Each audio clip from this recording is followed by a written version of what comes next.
Today, as part of the program, what do you actually do within the School for Business and Society, we have Samuel, who has kindly accepted to come and pay us a visit from Diallo, Jersey, where he currently works. Samuel graduated in 2021 from a master's degree in finance, leadership, and management, and now works as a strategic business finance partner for the government of Jersey. So to start with, thank you very much, Samuel, for coming along. Yeah, thank you, Fabien, for having me. And so it's great to have you here to talk to our students about your career and also your experience studying at the School for Business and Society. So if I were to start with your overall experience studying at the University of York School for Business and Society, what would you say? Well, that's a very good question. And once again, I'll say thank you for inviting me. I'm happy to be back here at this time. Studying my program, finance, leadership, and management was a very good one, a very good choice for me at the time because it helps me to align my own personal aspiration in leadership and management as well as being a finance professional.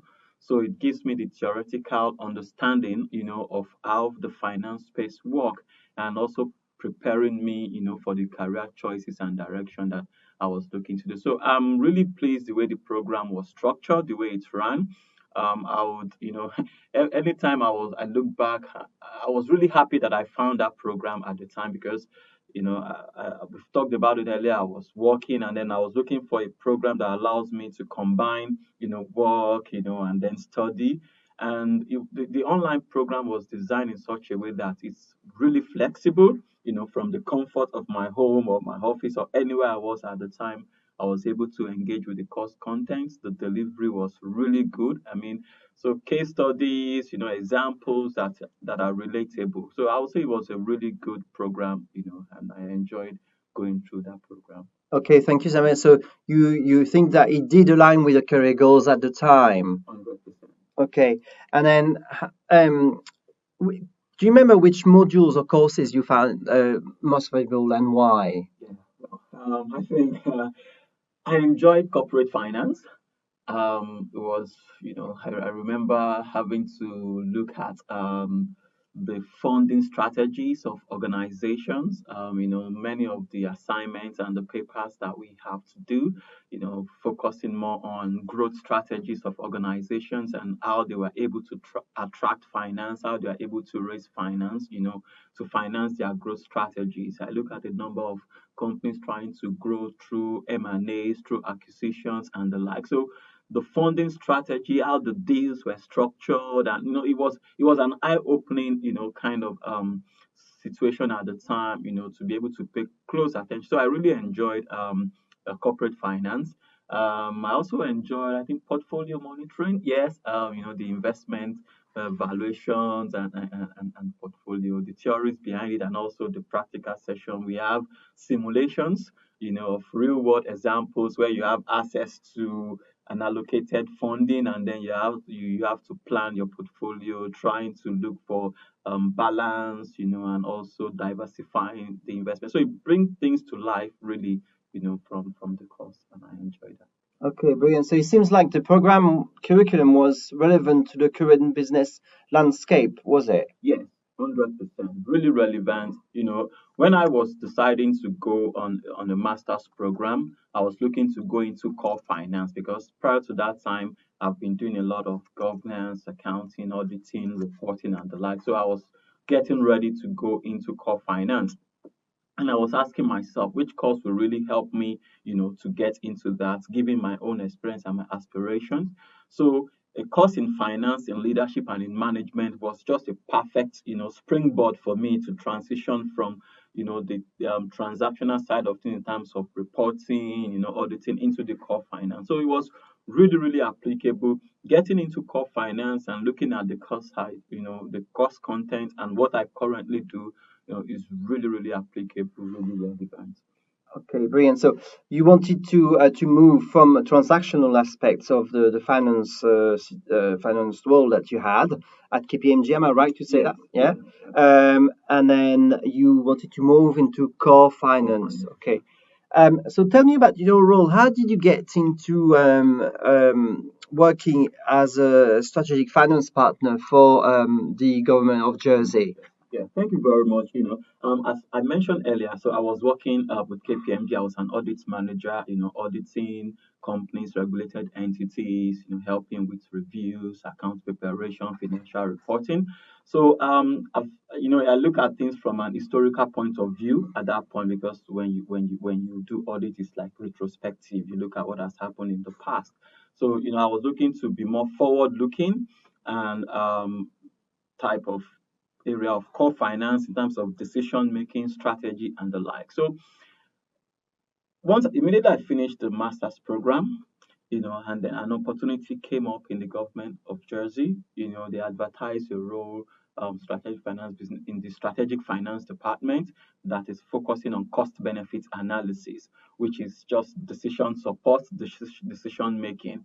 So in fact, immediately I see that, I'm like, oh, that is actually for me, because I've recently, graduated from a master's program in finance, which has actually give me that understanding of the core finance and how to position to be someone that supports decision making.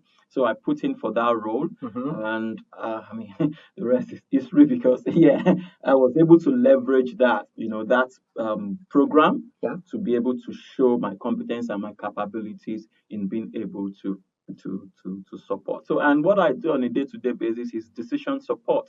So I'm able to understand the financial implications of decisions, and looking at the risk aspect in terms of financial risk, and also looking at compliance and governance around decisions that have been made, and particularly focusing on the benefits and the different spectrum of cost and dimension that a decision, will require. So if you're looking to do something, we're asking ourselves, what are the benefits that we expect to get from taking this course of action? What are the potential costs, and how do we consider them in this decision making? What is the overall impact? So, and looking at it from a financial lens, looking at it from the economic lens, the business lens, the strategic lens, and putting all together in such a way that you can then provide a recommendation to decision makers.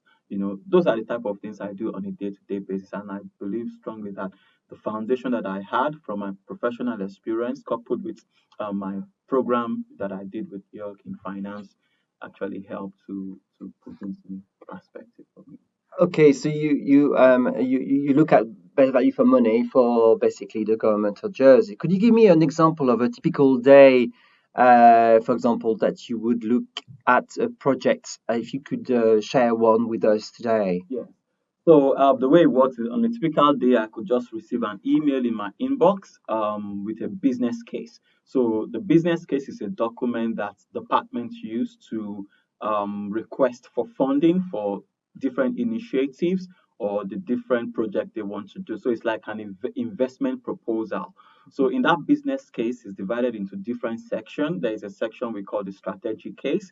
There is a section we call the economic case. There's a section we call the financial case. There's a section we call the commercial case. There's a section we call the management case. Each of these cases is to help understand the different dimension of the thinking that goes into making an investment. So I will review that business case. I want to check that, oh, this business case, what we are looking to do here is consistent with the overall strategic objective of the government. So because at each department is rendering different kind of services, but ultimately to the benefit of islanders, to the so at the end of the day, you want to make sure that the each spend is consistent, is in alignment with that strategic objective. Now, aside that, I then look at what are the ways of achieving this objective. So meaning that yes, we want to achieve but there are different ways we can use, different pathways for us to implement this objective, and that is where the cost and benefit analysis comes in, where we look at, okay, are there options? Is this the best option? Is this option Is it the one that offers the best value for money? So if, for instance, we say we want to we want to use this piece of land for, say, a playground, we could potentially say, oh, is it the best use of that piece of land? Could we build schools there? Could we build hospitals? Could we build just a skate park where young people can go and play? So those type of considerations, the best economic use of a piece of land. And at times it could just be the implementation approach. So looking at the pros and cons of different implementation pathways, getting the cost of each option, the benefit of each option, then doing something we call the net present value or the social return on investment to then determine the one that offers the best value for money, and looking at the constraint. At times, you might have a beautiful plan, but then you are constrained by the fund that you have. So you still have to provide the best value you can get based on that, kind of approach. And then beyond that, we then look at, oh, is this deliverable? So do we have the commercial capacity to be able to deliver on what we are looking to deliver? Do we have the right people? Do we have the right suppliers? Okay. Or are we giving ourselves a very good timeline? Because at times there is optimism bias. People believe that we can deliver something early. So those type of things are the things I consider, I look at on a day-to-day basis, and then ultimately I put something together that we call appraisal summary to then highlight all the key findings from a business case, and then I make a recommendation to decision makers. Okay, so you got kind of a template, an appraisal summary, which when a supplier submits a bid, that you go through basically and assess according to the criteria to see if they meet those criteria and to ensure that is compliance with the regulations of the government of Jersey, notably with the impact, for the community. Is that right? Yes, 100%. So that's from a commercial point of view. So for every investment that the government of Jersey make, there is a commercial side of things. Yeah. So we have a dedicated commercial service unit that that work closely to in terms of understanding the granular details of of the commercial arrangement. But from a business case point of view, we want to understand the procurement strategy. What are the things you are buying? Why are we using this supplier? Is this supplier or is this commercial arrangement, is it offering the best value for money? So, and how does it impact islanders? What are the social value that are coming through from that? So from a business case point of view, I try to get that understanding by just looking at the documentations that the departments provide. But the commercial unit actually goes in depth by looking at those commercial terms, those commercial arrangements, and then to be able to see where the social value lies in those type of. So you must have a really good overview of how a government functions, basically, because you work across the government, since you must work with all departments. Yeah, really interesting then. So, what do you like, especially in your job? What I like the most is the fact that I'm making impact.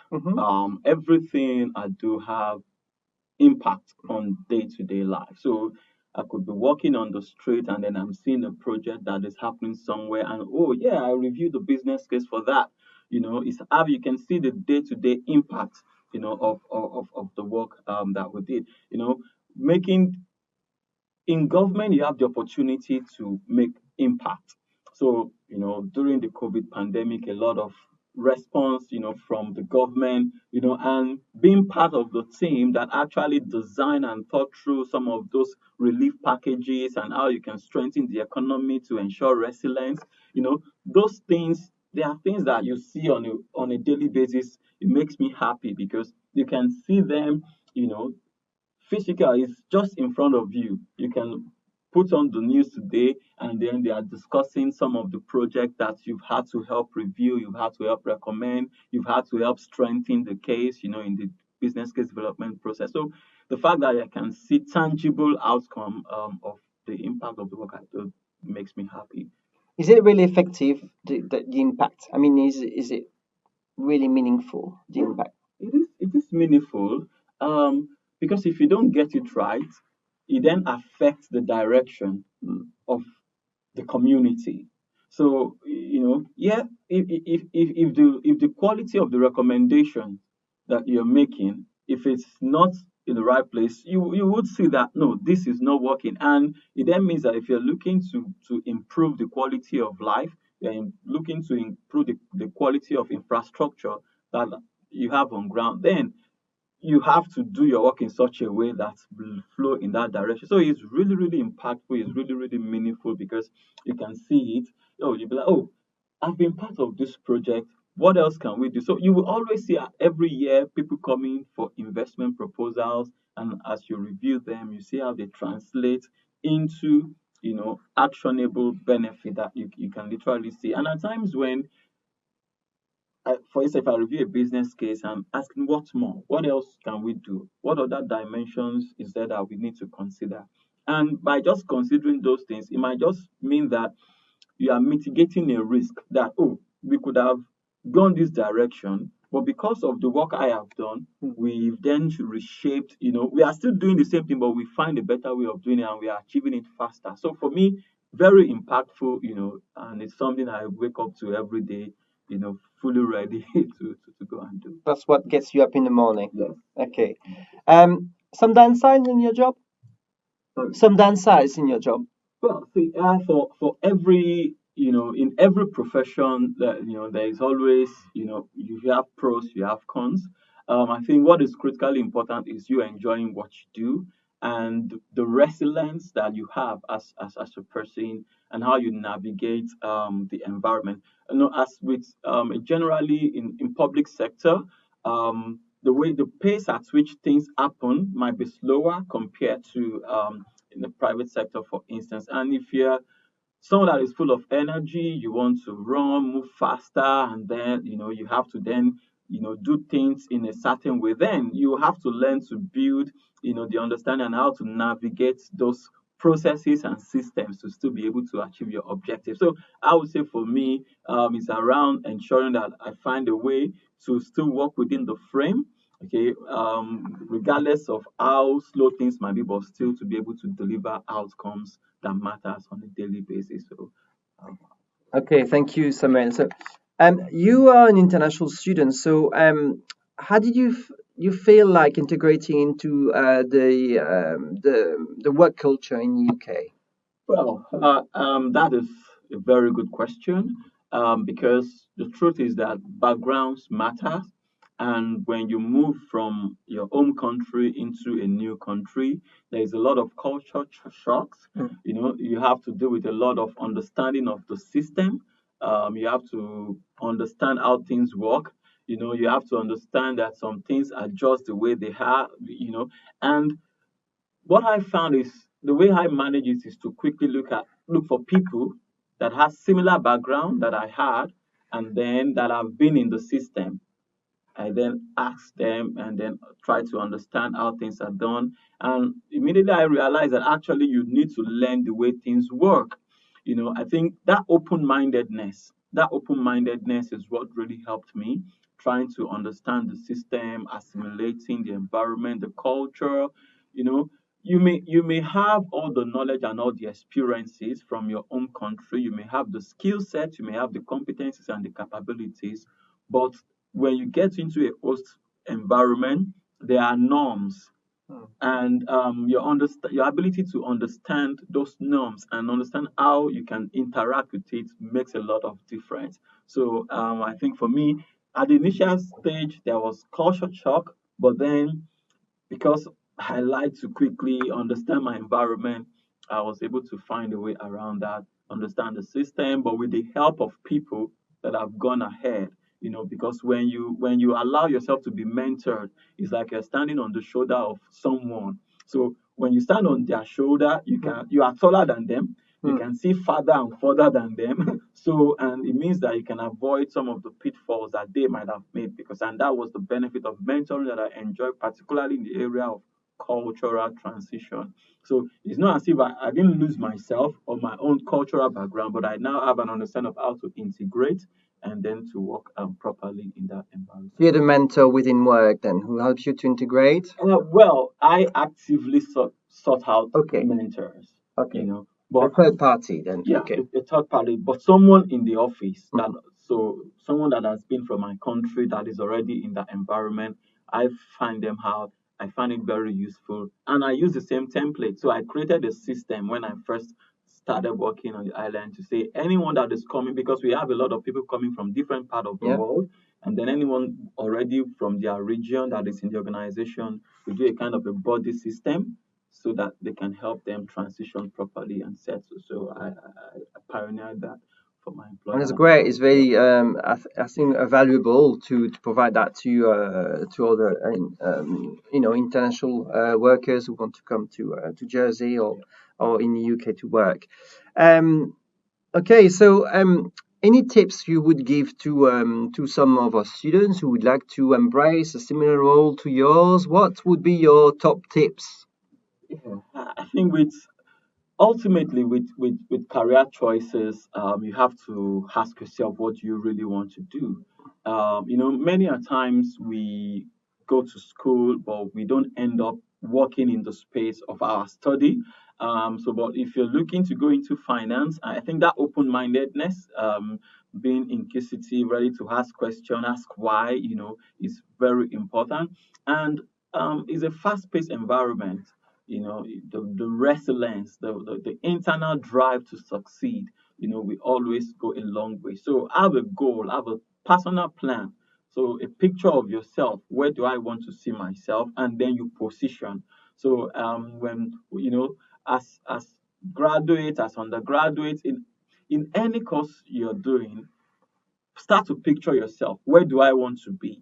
And that then means that your internship opportunities you are looking for, you are positioning. Your interaction on social media, for instance, you are positioning. The type of thought leadership things you pay attention to is about positioning. So know what you want, have a mental picture of what you want, and then try to position yourself along the line. Ask questions, connect with people in that industry, be open minded, and when you get to work, a generally positive attitude to work is always a good thing anytime. That's a good final word to finish on. Okay, so networking, positive attitude at work, it would drive your career. Yeah. Did you say that? Okay. Um, okay, and what's fun living in Jersey? Oh, well, living in Jersey is really, really fun. It's the fact that it's chilled. I like to say no hustling and bustling. It's laid back. It's you can, you walk in an environment that you are close to nature. Beaches all around you. You can literally be in your office and you are looking down straight into the ocean. And the serenity. So and then you walk. So between office and your home, yeah, very few is work. Mostly people walk to work. So and I enjoy that. So there is that serenity the island offers. You have the benefit of an island life, and yet the exposure of an international financial center, because Jersey is an international financial center attracting a lot of finance professionals, businesses, asset management, a lot of things. So I really, it's a good place for, even tourism is a tourist destination. So you're having a mix of both while you're working and all. In fact, we used to joke to say our own work destination is your own tourist destination. People pay to come and view things, and yet you are living and working in that same environment. So Jersey is really a nice place to live and to work. I really enjoyed it.